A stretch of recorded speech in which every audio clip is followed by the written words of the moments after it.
Did you go freelance, or are you thinking about going freelance for the freedom that comes with it? Um, for being your own boss and picking and choosing what clients you want, picking what projects you want to work on, picking your hours, etc.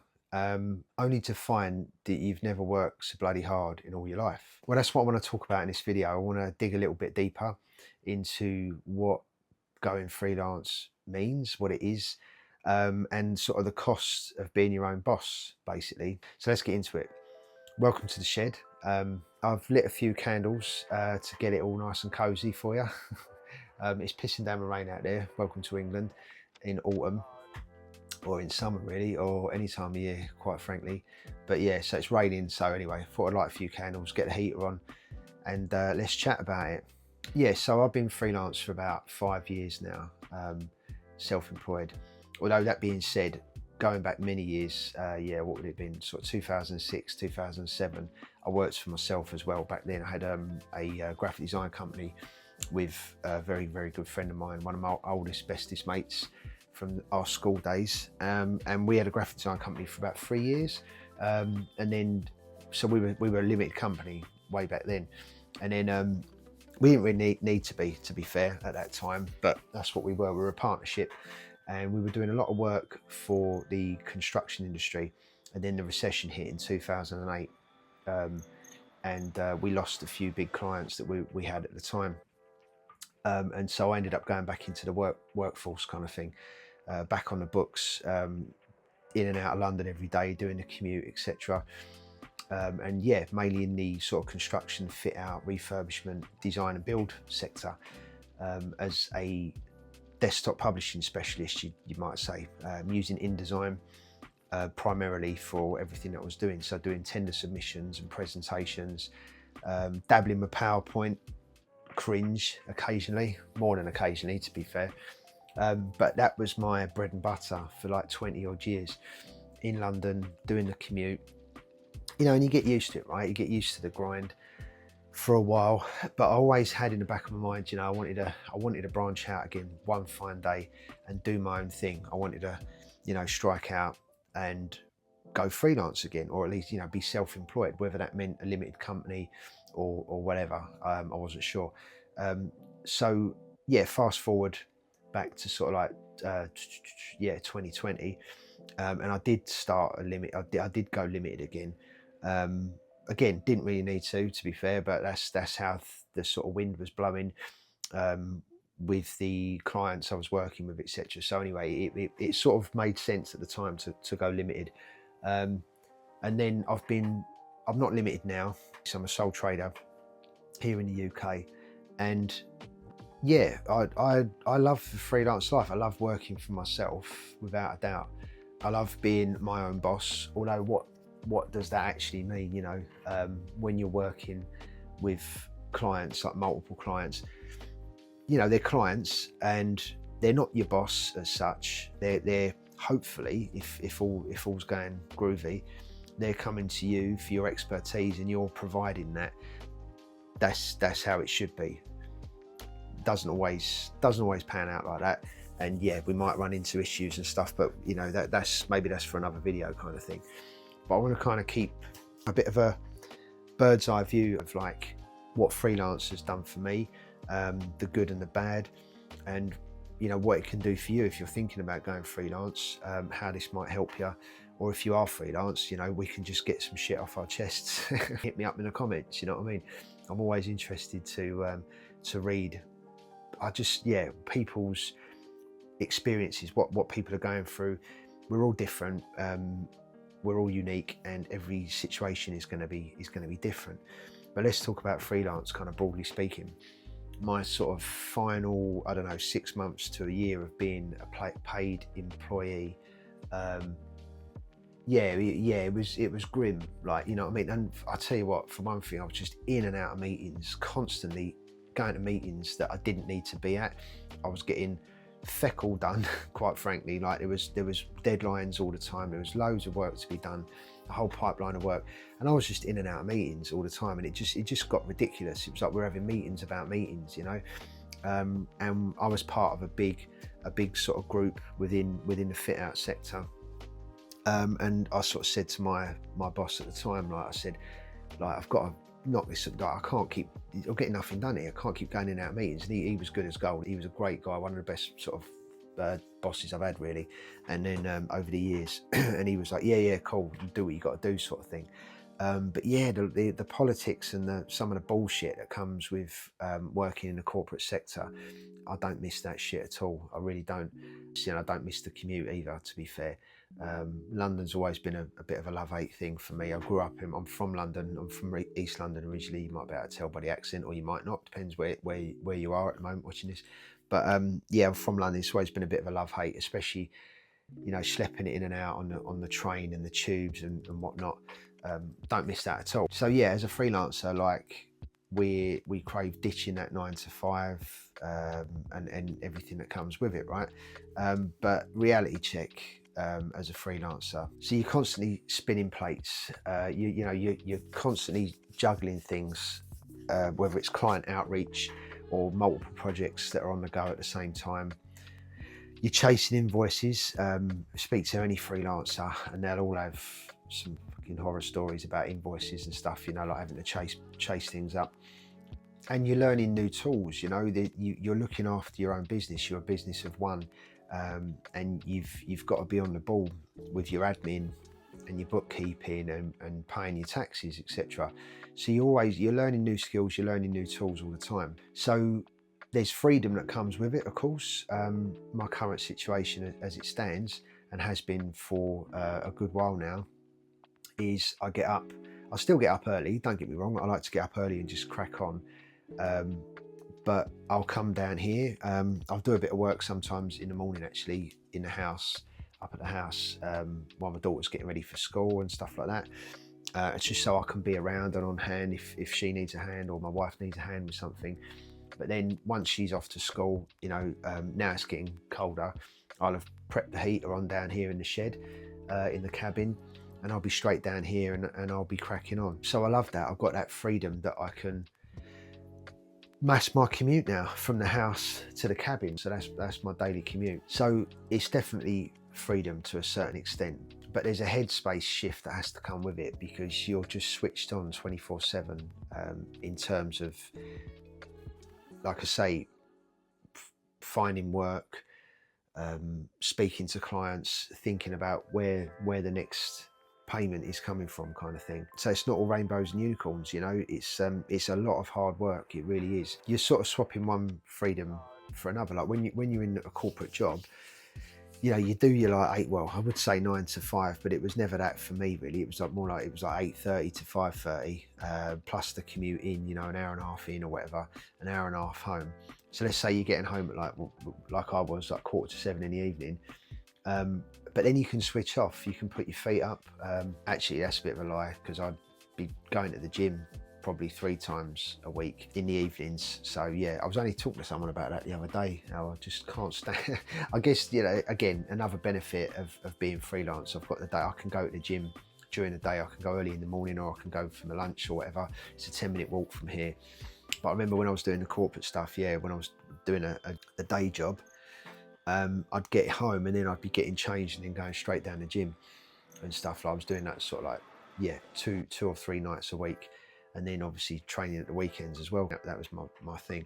But I'd hate to go back to that now. I really would. To get in when it's dark, especially like, you know, in the winter, get in, it's dark and miserable out, and then to get changed in your gym gear and then have to go down the gym and whatnot.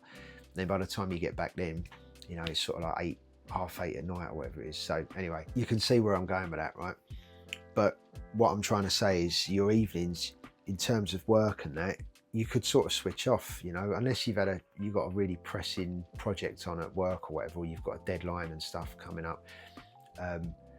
You know, I don't know, the guys were going and doing a presentation the next day or something like that. And, you know, don't get me wrong, you know, I did some late nights for sure in the corporate world. They'd put me up in a hotel. Sometimes we were doing like 1 o'clock in the morning, 2 o'clock in the morning. It happened rarely, but it did happen occasionally, you know. But overall, you could sort of switch off in the evenings. Like, I don't know, 95% of the time I found I'd do my day job, come home, and put my feet up and I could watch telly or whatever and chill and unwind and then do it all over again the next day. But with the freelance life, you never really switch off. So I'll do a day down here and then I'll be up at the house, and of course, it is super important to spend time with your family. You know, I'm a family man first and foremost. I love spending time with my wife and daughter. But some blokes want to just sort of go down a pub and can't wait to get away from the family thing. But not for me. Like, I just love being around them and stuff. So and I think it's super important to have that time, obviously, with your family and to be able to switch off. So I do that. I don't want it to sound like it's just constant 24/7 head down in work, and that just wouldn't work. That's burnout, you know what I mean? But you having to balance, you've got to balance it all out, right? Everything's a balance. You know, you need that equilibrium in your life, no matter what you do. Call it the yin and the yang or whatever. There's truth to that. But I guess, yeah, there's always that sort of ticking going on in your head, like you're thinking like, okay, so what's the next for me? Like with this channel, let's say, it's brand new sort of channel. Well, it's been a couple of months or whatever, but it's a new, very small, growing, hopefully growing one day channel. So I'm always thinking about content creation. What's the next video going to be? And stuff like that. What can I talk about that's going to hopefully provide some value? But also, it's the same with just getting the money in the door. You know. The client outreach, you know, who can I speak to and stuff. And so I'm always kind of switched on, even if I'm sort of off the clock, so to speak. Because I do like to keep my hours, like when I am down here, let's say like my daughter leaves for school at 8:15 in the morning and I'm down here by 8:30 at the latest, and I'm getting on with a project. But I will knock it on the head at like 5:30, as if I was, this is just my personal way of doing it, as if I was going to my day job sort of thing. So I'll kind of knock it on the head, and obviously I help get dinner ready and things like this. But then it might be that a little bit later on in the evening, there might be something I want to work on that I've been doing during the day. But even if it's not sort of physically working on a project, I'm just thinking about things all the time. And of course, the biggest one is when you hit a quiet spot, right? Like in terms of work, that can be scary for sure, especially like when the first time it happens, and it's like you've literally got nothing lined up, you don't know what's around the corner work wise. It can be really horrible. I've done a video about this before a little while back, about fear of freelance, and when you don't know what's around the corner, where the next sort of project's coming from. Maybe you feel the same, that sort of tug of war between loving the freedom of it, but also feeling that pressure of constantly sort of being switched on and wondering where the next thing's coming from. But do you know what? Despite all of that, I wouldn't want to swap it for the corporate world again. Ideally, I really wouldn't. I never say never, right? Because you just don't know. Circumstances change. We have to pay the bills at the end of the day. But the thought of, going back to the grind and the commute and etc. Does send a bit of a chill through me, I must admit. After sort of 5 years of working for myself, there's a lot to love about it, and giving that up and going back to working for the man, if you like, doesn't fill me with joy. There's something about spinning these plates that I love. So are you freelance at the moment, or are you thinking about sort of dipping your toe in the freelance water? And obviously, like everyone's situation is different, isn't it? And I can't sit here and say, you know, if you've got kids and responsibilities and stuff, I can't sit here and say, yeah, just go for it, you know, just go all in kind of thing. I'd love to say that, but your situation might be different. I mean, like, you know, me, I've got the mortgage to pay, I've got bills, I've got a daughter to look after and stuff, and a wife to look after. And I mean, my wife, she does all right. She's also self-employed. She's got a really good gig. She's not a designer like me. She works in the medical sector. And she's a sort of a very sort of senior medical secretary, really knows her stuff. So yeah, I can't sit here and obviously say, yeah, just go for it, you know. I mean, you might have been thinking about it for a long time. You might be have a day job, have a 9 to 5 if you like, and you've been thinking about going freelance.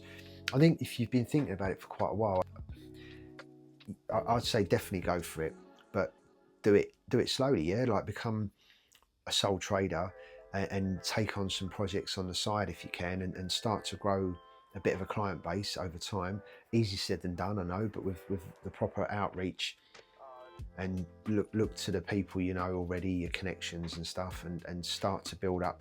You know, if you can get just one client and you can start to do a little bit of work for them, and it can grow from there, it can snowball from there. But just be prepared for the dips. You know, it is a bit of a roller coaster for sure. You know, you've got the high points and you've got the low points, and things could be going great for months, and then maybe suddenly you that work drops off for whatever reason, and you'll be in a dip. I mean, that can be scary. Like I say, it's fucking literally like being on a roller coaster. Just not as fun sometimes when you hit that dip. And if you're freelance already, like, drop something in the comments. I'd love to chat to you about what your experiences are of working for yourself, being self-employed. But for me, so far, it's absolutely been worth it. It's been worth the pressure and the trials and tribulations, if you like, because I've been building something for myself, and that's sort of ultimately what it comes down to. You know, you're building your own little empire, if you like, as small as it might be.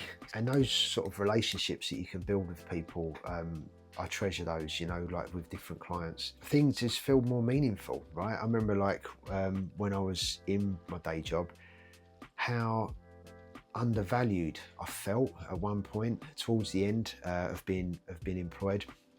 I felt so undervalued in what I was doing, and it was not really anyone's fault as such. It's just the way things were where I was at that time. Yeah, just didn't feel like anything I was doing was really making an impact and really making a dent in the end on what the company was doing, kind of thing. And that, on top of, Christ, some of the sort of toxicity that came with this particular role where I was at. Yeah, just lots of bullshit, office bullshit and politics. And I don't want fucking dramas in my life anymore. You know, I've had enough of that. I've worked on the doors as a nightclub doorman for years and stuff like that. And yeah, I mean, obviously different sort of drama, you know, like physical dramas a lot of the time. Fortunately, that stuff doesn't really happen in the office environment that often. Maybe if you've got any experiences of that, I'd love to hear about that. You can make some great friendships in the workplace, without a doubt. I know I have done. Met some great people, but Christ, there's been some dramas along the way as well. So yeah, ultimately for me, it's been worth it, despite the lows, despite the scary bits of not knowing what's around the corner and stuff like that, because you build a certain type of resilience. I think you have to. When you work for yourself, you have to be resilient, and you have to be slightly courageous, you know. At times there's things I don't like about it. Like, I still don't like sort of pricing work like that. That's probably one of the biggest headaches for me, I think, is pricing a job, and depending on the client. Of course, there's a day rate. I've got my day rate, and if I think I know how long something's going to take, then great. If we work to a day rate, happy days, kind of thing. But sometimes if you're pricing a job just as a project, and you know you've got a scope of works and everything, there's a deadline, etc., it can always be quite tricky pricing, I've found anyway. Yeah, so drop a comment. I'd love to hear from you. And also there's a link in the description to Calendly if ever you want to have a half-hour chat, a free chat. If you want some help, or just to have a friendly chat about anything that covers book cover design or illustration, working with clients. Is there anything on your mind that you want to sort of just talk about? There's a link in the description. Feel free to drop me a line there, and we could just book in a free phone call.